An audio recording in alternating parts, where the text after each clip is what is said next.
Hi, and thanks for tuning in. In this week's video, I want to look at 5 winter jobs to do in the garden. Right, so this is our first job, and it's a really simple job, and it's about protecting plant pots that are kept in the open over the winter time. Terracotta pots are notorious for cracking and breaking, and that's all hinges on the fact that they absorb water, and when things freeze, the water in the pot freezes, and that's when they can crack. So a really simple thing to do is to take some pieces of old slate, and if you place 3 pieces under the pot, and this is where the pot is sat on a piece of paving, flat surface, and it's about avoiding that film of water that will kind of develop between the plot and the surface. If you do away with that film so that the water has somewhere to drain, the bottom of the pot has a chance to dry out so that that water shifts away. You can buy little dedicated feet, if you like, for pots, but I tend to just use the slate. I like using slate because it's subtle, it doesn't stand out, and it doesn't really cost you anything.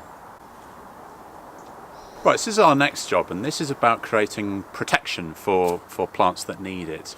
In this instance, I've got some plants called tetrapanax, which are growing in the garden here, and they have beautiful, glorious big leaves during the summertime. And during the winter you're left with this fairly woody stem.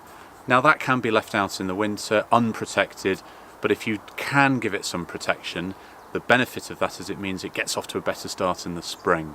Now to create that protective environment, I'm recycling some wire mesh. It's being held in place, supported with bamboo canes, and then surrounding it is this very clever white material which is called horticultural fleece. It's a plastic-based material, and during the depths of a really cold night, the frost actually glues itself almost to the fleece and then doesn't penetrate within it beyond onto where the plant is. So it's very clever. You wouldn't think it does a lot, but you'd be amazed actually how effective it is. Okay, our next job is thinking about when to prune trees during the winter time, and I'm thinking about acers and birches right now.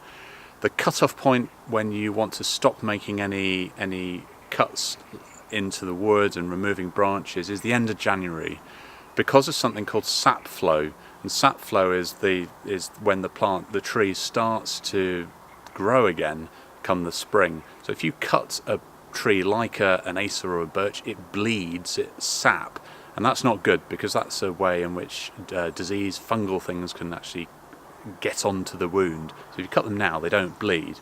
So in the case of this acer, making a cut the reason I'm taking this branch off is to get it out the way of where we walk around on the site. It's sort of encroaching onto the garden, and that wound now is going to heal up, whereas if I'd done that cut in sort of early February time, it would start dripping, which is not good.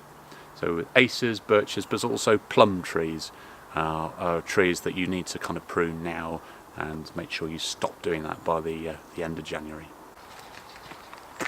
Right, our next job is all about improving the soil structure during the winter time and feeding it, and we're going to do that by embracing what is known as the no-dig method. And that's about harnessing the power of the earthworms in the soil to take the material that you apply to the surface, they break it down, and it enriches the structure, enriches the nutrients, etc. So you've got something really wonderful to work with in the springtime.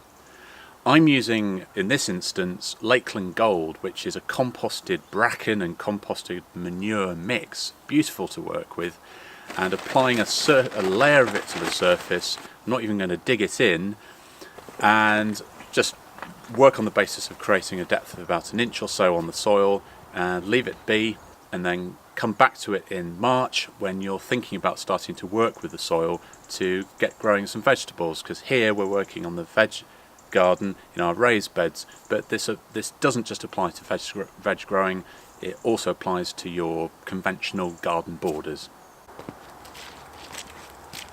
Right, this is our last job, and this is, for me personally, my favourite jobs in the gardening year. It's going and getting material for doing natural plant staking in the springtime, and traditionally the material used the most is hazel, and we're very lucky where we are here that the nursery is surrounded by hundreds of acres of mixed woodland, which includes hazel.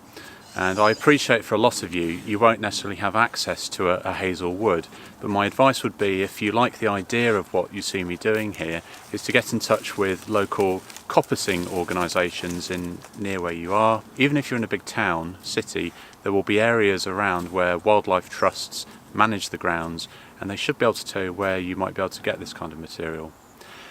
The hazel we're looking for are 2-year-old stems, and they're typically about 4 or 5 feet tall, and when you come to harvest them using a pair of secateurs or perhaps a pruning saw if they're slightly thicker, is to remove the stems right at the base of the plant. Don't leave long stumps, because what you're doing is you're coppicing, and removing the stems low down means that within 2 years that crop of stems will be growing back again. And in future videos, in the not too distant future, I'll be using these stems to show you how to make the most beautiful, strong, attractive plant supports in the garden.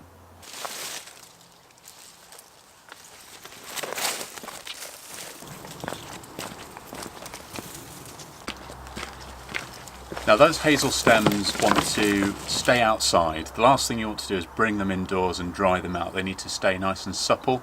So anywhere outside, don't worry about frost, anything. Just keep them in the open.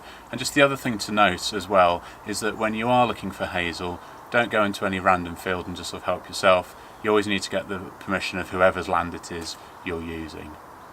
So I hope that was a useful foray into 5 jobs to do during the winter time. Even if you just choose one, I think you'll find it will make a big difference.